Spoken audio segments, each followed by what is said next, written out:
Maintenant, le Mexican Cristina Rivera Garza.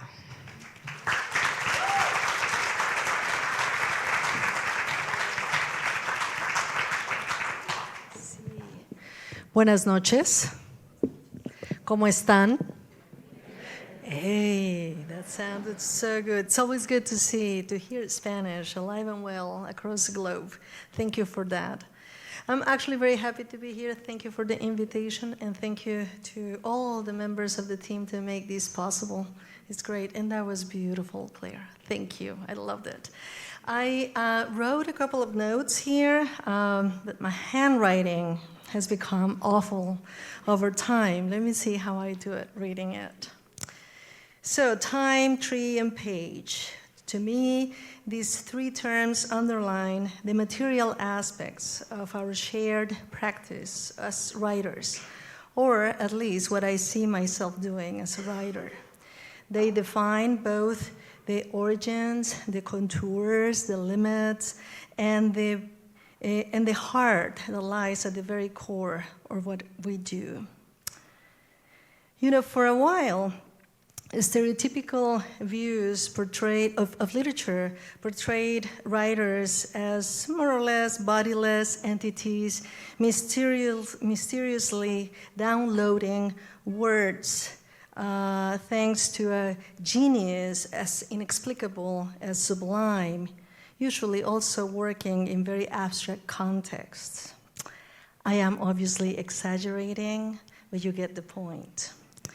More contemporary views would never forget and would never let us forget that writing is an embodied practice, and that we borrow the language we use from entire communities of practitioners and speakers, inheriting both history, resistance, friction, and possibility. And I love that word related to a writing, possibility. Trees remind me that writing is just part of a larger and complex and very uneven ecosystem, binding humans and non-humans alike.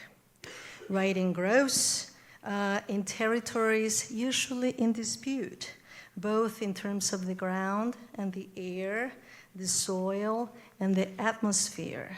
And in this sense, I really believe writing is always political. There's just not escaping of it. The page brings to mind the many technological mediations that shape writing historically. Pages are seldom blank. We tend to be very afraid of that blank page, but I really believe that it's the opposite.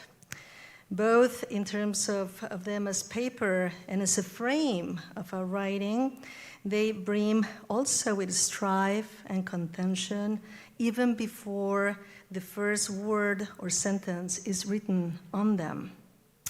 Just as a pencil is technology, or my glasses, and more recently, my computer, or even ChatGPT, the page reminds us of our material borders and what we have to risk to go back and forth between language and existence, between experience and the inscription of the phrase.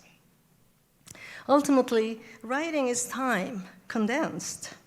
The time we spend writing and the time we spend reading binds us in a community of embodied imagination. The true and relentless gift of our practice. Once we start imagining the voice of a character or the aroma of a specific landscape, the quality of light on skins that thanks to literature we get to know so well, nothing can stop us, nothing can prevent us from imagining further. Who is to tell that we cannot imagine another world, different and more serene, ample, limitless, profoundly interconnected? Who is to tell that we cannot begin acting as if this other world is here entirely anew and possible? Thank you. Thank you so much. Gracias. Merci.